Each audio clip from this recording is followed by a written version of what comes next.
Today we're combining two things that I like, reading and working on my relationships. I'm going to be reading books that were recommended to me by people I care about. We'll get a recommendation, we'll say, oh yeah, I'll check it out. Time goes by, we forget maybe still think about it once in a while, say, oh yeah, I've been meaning to get to that book, or that show, or that movie, or that song, whatever it is. Maybe don't necessarily follow through.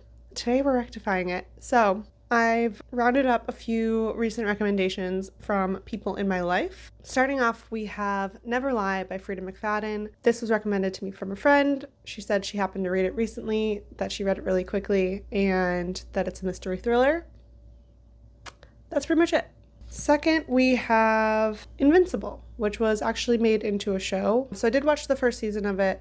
This was recommended to me by my partner, and this in my hand is actually volume 15 that I accidentally requested from the library. So we are going to be reading the ebook of volume 1 instead. Number 3, we have a book called Sistersong by Holland. This was requested for me to read by one of my close friends because she really disliked it and wanted to talk about it. I can empathize with that. In the spirit of friendship, I will take a stab at it.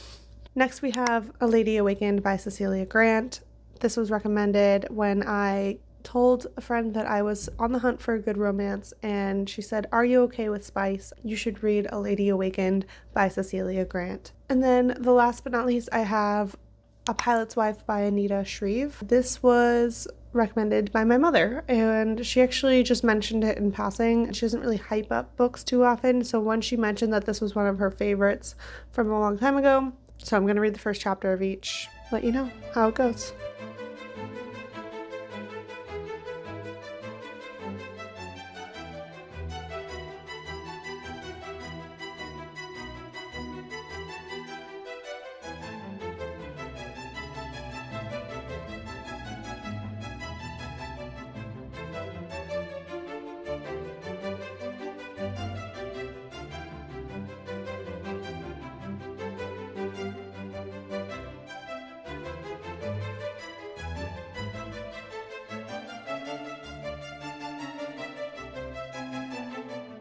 Okay, so I've read chapter 1.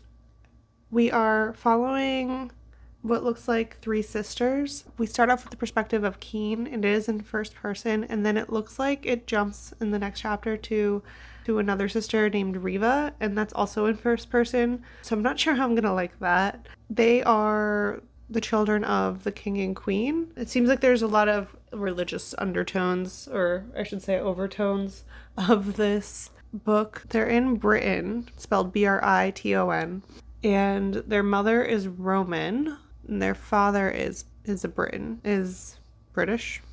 I'm making a lot of assumptions here, but this sounds like when there were small kingdoms in Britain who were still practicing paganism. There is a priest, so it sounds like the Roman religion is being introduced and now pushing out the old ways, which they're not calling it paganism, but it definitely is reminding me a little more of paganism. Actually, it reminds me a little bit of voodoo. They're like making dolls. Maybe I just don't know enough about paganism and voodooism to really make any assumptions here. Also very purple prose, so we'll see how it goes with that. I actually like purple prose when it's done well, so I'm not discounting it yet. All right.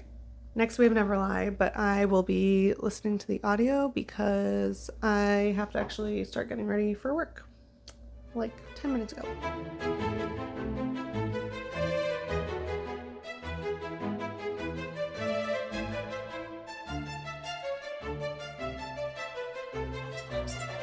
And now it's like the snow.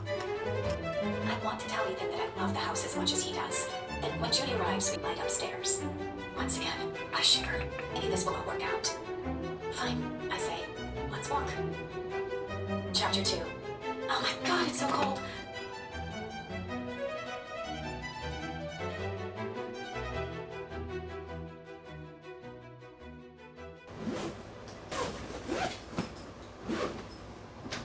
Chapter 1 of Never Lie, starting off super strong. I haven't read a mystery thriller in a little bit, so some of these tropes might be like a little too tropey for you if you're like a seasoned thriller reader, but for me, it was such a good setup. There's this newlywed couple. We're getting the wife's perspective in the first chapter. She has like jumped into this marriage with a man she barely knows, and they're moving out to the suburbs, and they're coming to see this house out in the middle of nowhere. They're getting trapped by the snow. There's some tension between the two of them. Really, really strong setup so far. So actually, I'm really excited to read this. I haven't read a mystery thriller in, I can't even remember the last one. Maybe a year ago. I think might have been the last time I read a mystery thriller.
I'm home. I've had a change of outfit. I went to the gym. I also read 2 chapters. So 1 chapter from Invincible. That, by the way, is a graphic novel. So this is pretty quick, and I did watch the show a while ago, so this was kind of just reintroducing me to our main character, Mark, who is a teenage boy in high school. He has just developed his powers, and he is starting to beat up bad guys, and that's pretty much it so far. He had like his first prototype costume, and it looked super dorky, and it was very endearing. And then I also read chapter 1 of Lady Awakened. That is actually totally my jam. I'm actually super excited to read this. The setting is in the English countryside. I'm not sure exactly what year it's supposed to be, but it's very Jane Austen. We have a lot going on with themes around class and wealth and gender and education. It was a much longer chapter than any other things I've read so far, so we definitely got a little more character development and plot development compared to some of the other things I've read so far. We've been introduced to our main character, Martha, who is all about principle, and she is above sentimentality, unwilling to indulge in any emotions. Immediate tension set up where she has recently lost her husband of 10 months, which was very clearly a marriage of, not a love match. What do you call it? A marriage for convenience. She does not seem to be in mourning, but she definitely is stressed about having to be kicked out of the estate. She's got a lot invested in being here at this estate and staying here and not letting the brother-in-law take over. So in order to accomplish that, what seems to be happening is she is considering trying to conceive a child and pass that child off as the heir to her late husband so that she can stay at the estate. So she needs to find a man, and she did come across a new neighbor at church. While he did not make a good first impression, they did share a steamy look across the pews that made her blush. This is just, it's so period romance. It's so historical romance. These longing glances across the room. And I'm just excited to see how the rest of the story plays out. I'm very invested in the plot. And I'm very invested in seeing how these characters hit it off. The last thing I have to read is A Pilot's Wife. So I am going to dive into that, but it's an even longer chapter. So I think I'm going to just listen to the audio for that. She looked up the steep incline. There were 500 steps, at least 500. They stretched on and on. She understood that something had been set in motion and was beginning now.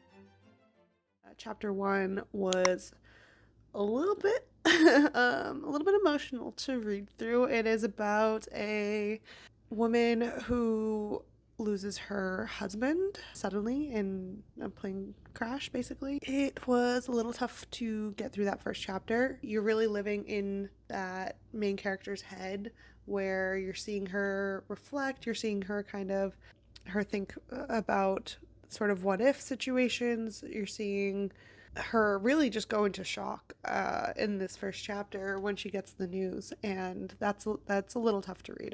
I think this could be grounds for a really solid character driven book, and I'm excited to see where it goes. I'm currently 25% into Never Lie. Really no changes there, no updates. Not much has really happened. We're just getting more groundwork on the person that used to live there and the couple who is currently exploring the house. And, tension still there. I have a prediction of how I think things are going to come together, but we shall see.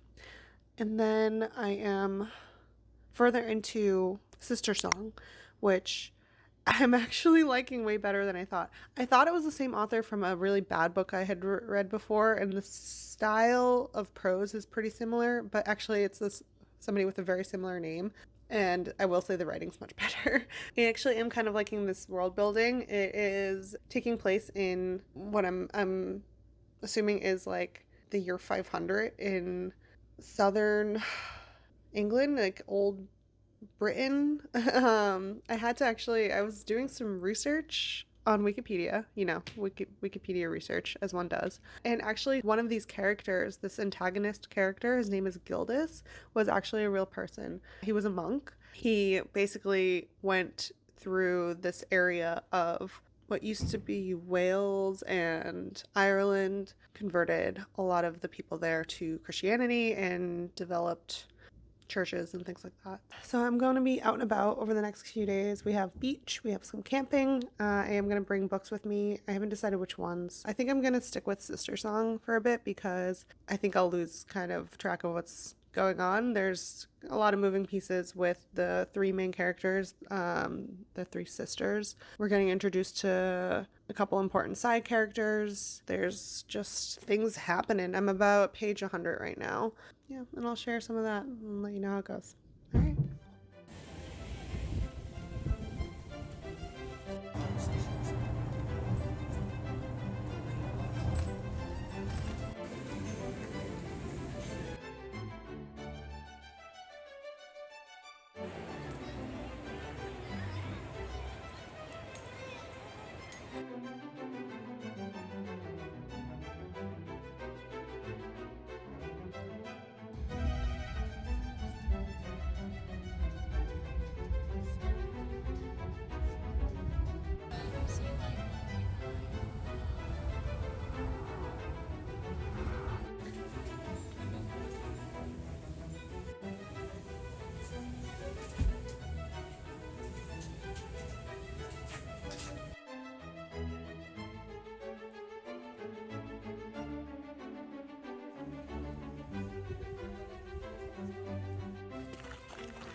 This is giving me a little anxiety.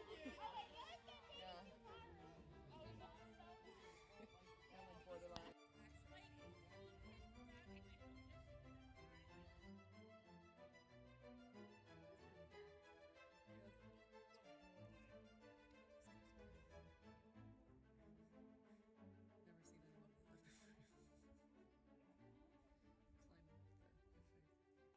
And try to do like the same kind of thing with like air holes and stuff. Yeah. It's like, oh, it's supposed to be smokeless fire, but no. But like.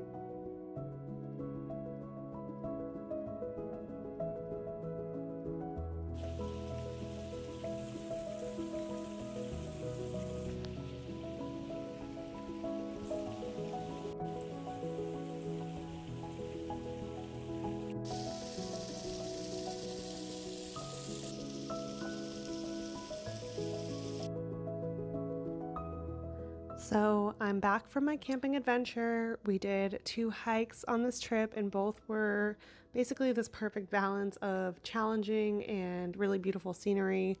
So overall, really rewarding. This is my first time out hiking for the year, and it just reminded me why I love it so much. We also did a lot of just sitting and chatting and eating. I'm pretty much a newbie when it comes to camping, so it was cool just to do something that was outside of my comfort zone and also get a change of scenery outside of the city. I only ended up reading one short chapter of Never Lie in the morning before we broke down camp, but I did listen to a lot of audio on my train ride back home for Sistersong, and the next night had a call with that friend who had recommended Sistersong, so I was able to check in with her about how I was finding it.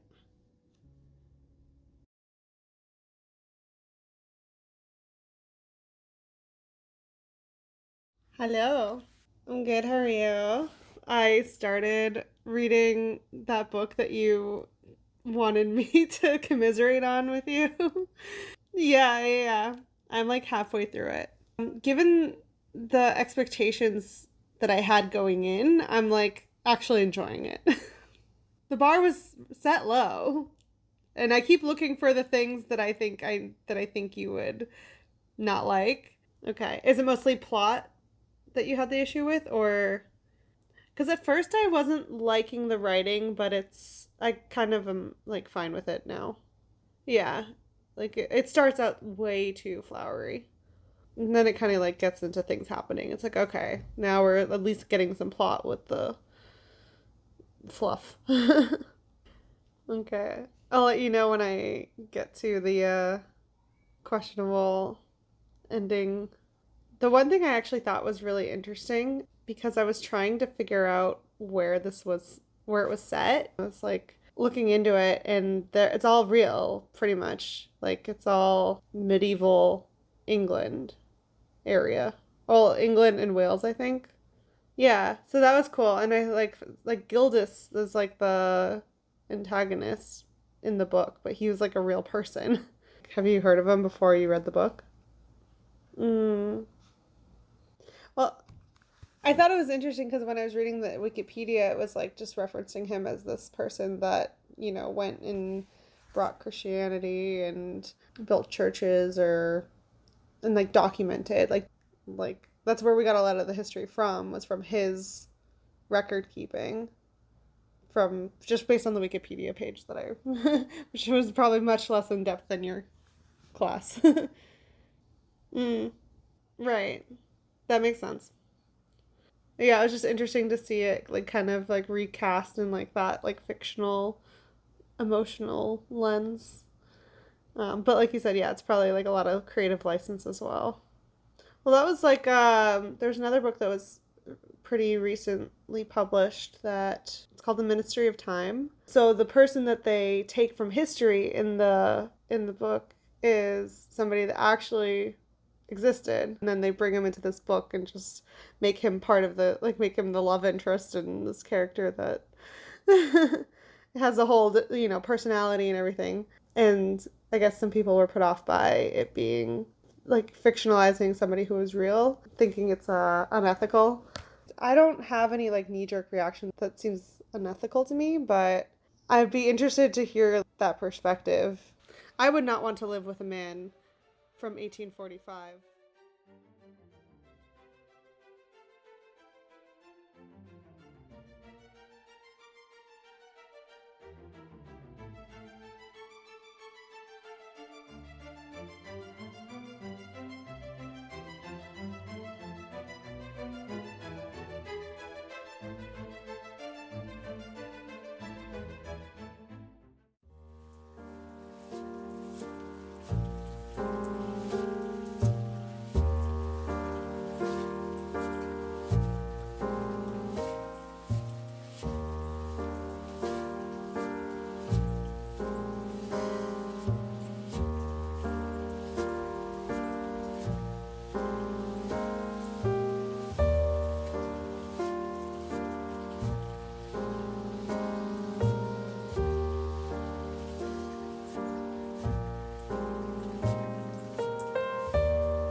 So I'm going to be traveling out of state to see my parents for about a week.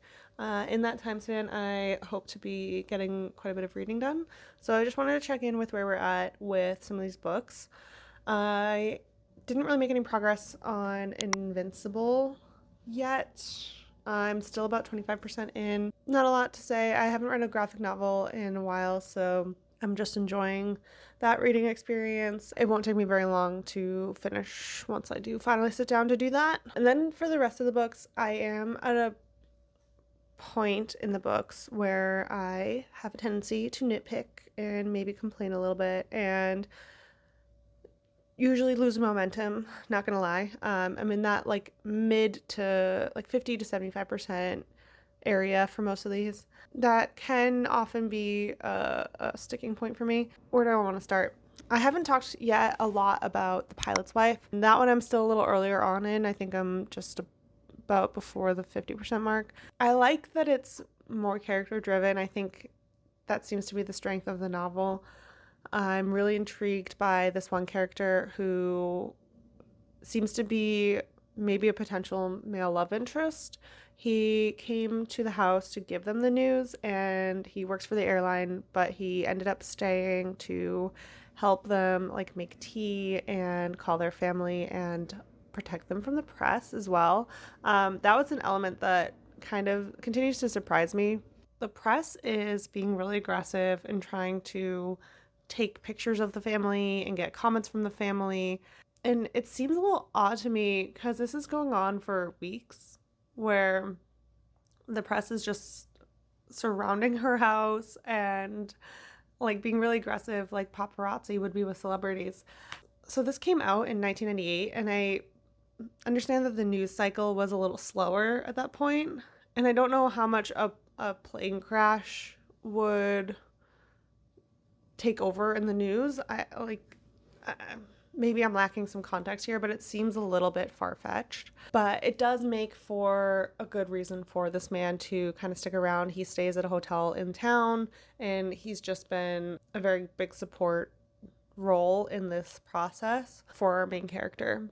Clearly, he's an important character for the story. I'm interested to see where that goes. I'm not sure how much romance we may or may not see in this novel, since she's obviously grieving so much, and it's really nice to see their dynamic. They're having these really lovely conversations together. But we also don't know a lot about him. Like, we're getting a lot more about her and the marriage she had with her husband, how she thought it was such a good marriage. But you also see her reflecting and kind of questioning maybe it wasn't as good of a marriage as she thought. So yeah, my biggest struggle with this book right now is just that it's kind of sad. I'm still enjoying A Lady Awakened. So far I'm liking the plot more, like the side plots, more than I'm liking the romantic plot. It seems like the romance is meant to sort of grow on you as the reader as it grows on the characters.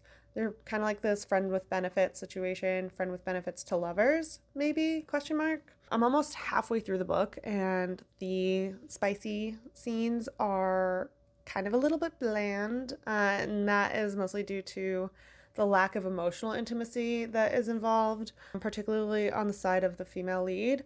She is so pragmatic and so like, let's just get shit done in all areas of her life, and that includes in these spicy scenes. So it makes her a really interesting character in these side plots. Like, I love seeing how she takes charge of things, but within this romance, it is like, that is not exactly the approach you need in romance, right? And romance isn't her objective. Her objective is to get pregnant so that she can pass this child off as the heir of her late husband, essentially continue on with her goals within this estate. So I'm having some mixed feelings on it. I do think it makes it a really interesting read because it's so different from other romance that I've read, and the setup is so unique. Yeah, I'm just hoping to get a little more emotional intimacy as the book goes on. And then I'm at 75% of Never Lie. This one is the shortest, so it's super quick, it's super readable. I am feeling really compelled to see what's going to happen. At the point where like the main character is getting a little bit annoying. We see her in her monologue where she's just constantly thinking about her husband and how perfect he is, and that is getting a little bit old at this stage, but I am very curious to see where it goes. I'm also like, I'm hoping to be surprised. As it stands right now, like, we really haven't had any reveals, and it looks like the dots that are being lined up will connect in a really obvious way. So, curious to see what she does with that. I'm at 63% in Sistersong. This one, the plot is picking up quite a bit. I'm actually getting more interested in this one than I was in the beginning when I picked it up. So, since we're following the three siblings, they're just kind of petty towards each other. I'm hoping now that we're seeing the plot pick up, the stakes are getting high. I'm hoping that we'll see them start to work together, possibly, maybe. And that's it. So I'm gonna try to get as much reading of these books done as I can while I'm away, and then I'll let you know how that goes. I'm bringing this like most egregious stack of books for a 1 week trip to my parents.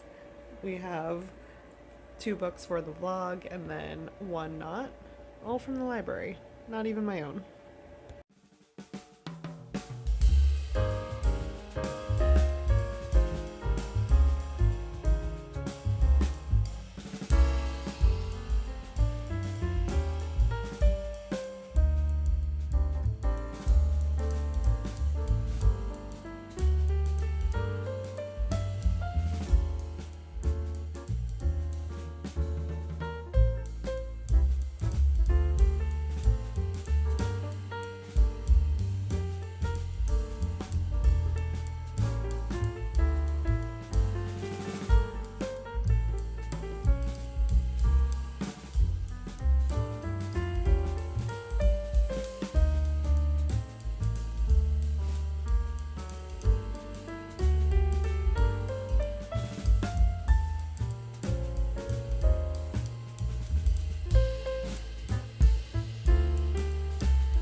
I finished Never Lie by Freida McFadden.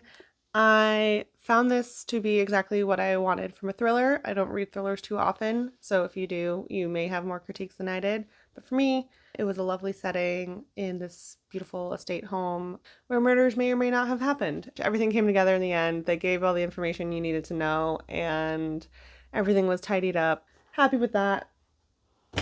It was also very satisfying to read because the font's kind of big and the chapters are super short, so it was just like satisfying to just flip, flip, flip.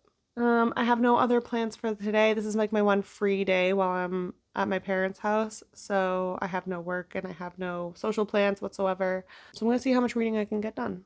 I was hoping the sun would come out, but it's looking a little overcast. But I might try and go outside a little bit regardless, and have access to a lovely backyard.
have finished all the books. I finished everything while I was at my parents' house, actually. I have to say, it was one of the best reading weeks I have had all year.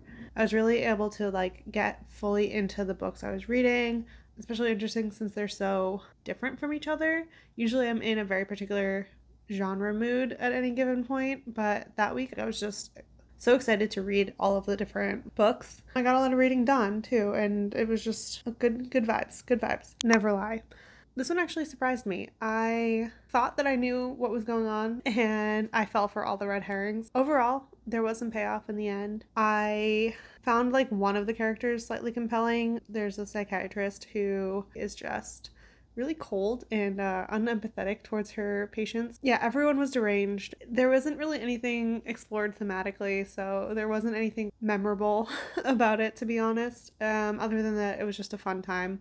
It felt like it read really quickly, like the chapters were short, the pacing was quick. Classic thriller. Great for a reading slump. I did get to see the friend who recommended this to me while I was in town.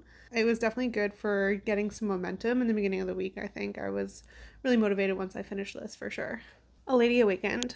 I was really into in the beginning, and then I kind of like mellowed out with it. The couple's relationship really took some time to develop, but there was other things happening in the plot, so that kept it really interesting throughout and made it feel like the story was moving along, but the romance itself didn't really develop until the end. They were kind of developing this friendship throughout the story, so that was nice. I actually really loved the dialogue between the two main characters. I found it really endearing. I found myself giggling to myself quite a bit just because of the banter they had. There was a pivot where they had that kind of like to love transition, and I found that to be a little quick. There wasn't like a slow progression. It felt a little rushed in some ways, but the thing I did like, we got to see their family members, see how the characters basically stood up for the relationship, even though it was what would be seen as a disadvantageous match. So they set that expectation with their family, and I think that dialogue is really interesting to see. I just thought that was a nice layer to something I don't usually see in romances. Okay, Sistersong. The plot twist here is that I actually really loved this. I got really hooked into the characters and the story overall. I found out that it's actually based on a folktale song called The Twa Sisters. The author basically embellishes the whole story and fleshes it out. I think she just gave the characters a lot of heart and personality. The characters' motivations were really clear. I felt like I really went on a journey with each of the three siblings. In particular, I really loved Keen and just adored them. Thought they were such a great character to root for. I also found that the ending was really satisfying because each character had some form of closure. I wouldn't say this is like a happily ever after, like not everything is rainbows and butterflies here in the end, but you do get a resolution. The funniest thing is that I went into this thinking this was going to be a hate read, and it ended up being my favorite one out of the whole vlog. So I guess the moral of the story is go into a book expecting to hate it and you'll be pleasantly surprised. Then we had Invincible. I basically finished this in 2 sittings. It was just 1 volume, so not a whole lot of plot development. I was starting to remember some of the details from the show when I did watch it. Didn't really like add or take away anything in terms of enjoyment. I found that reading it was nicely paced. There's a little bit of humor. I do particularly like the mom character, and I remember that from the show as well. I really liked her. Just the way that she like takes everything in stride is really kind of funny, but also kind of admirable. Classic strong woman just holding down the fort. I'm planning to continue reading the series. And then lastly, we have The Pilot's Wife. This one was so tough to get through. The first half was so emotional that I really had to force myself through it. Then the second half took a really interesting turn. It basically started to feel more like a Lifetime movie with all of the drama and secrets and things coming to light. That was pretty fun. There was still some emotional weight to the story. My biggest qualm though was probably the character writing. Like we focused so much on the main character, Catherine, and got everything from her perspective. We saw memories, we saw her going through this reckoning of things she was finding out. We didn't really get anything from any other characters. They were all just kind of kept at a distance. I would say that there wasn't a lot of meaningful dialogue, except for maybe with the new love interest, which For the record, it's like barely a subplot of a romance. It's really just minimal. The story is really about Catherine and her going through this loss and then having to kind of reframe everything she knows as she's learning new information. It was pretty mixed feelings on it overall. I would say like this really landed solidly at a 3 stars. Like I really didn't love a lot of it, but I did really like a lot of it. So cut right down the middle, 3 stars. But yeah, that's all the books. So overall, I am really glad I did this project. It was really gratifying to just to read the things that I've had on my TBR, to be able to follow up with people and say, hey, I did read the thing that you recommended, which I feel like is so rare. And just being able to chat with my friends and family about the books as I was reading them was really fun. You know, it's one of the reasons I like to do videos here. It's just, you know, I love to talk about the things I'm reading. So being able to do it with people I know in real life, even better. I would definitely do this type of project again, just to stay on top of the things that people are recommending and making sure that I am engaging with the people that I care about through media consumption. If you did make it through the video to this point, thank you so much for sticking around. Let me know if you have any thoughts on any of these books, if you were interested in picking any of them up, or if you have read them. I would love to hear your thoughts on them. If you don't have anything else to say, feel free to leave me an emoji. We can go with a music note emoji for our Sistersong, which was my favorite of the batch. I hope you have a great day, and I will see you in another video.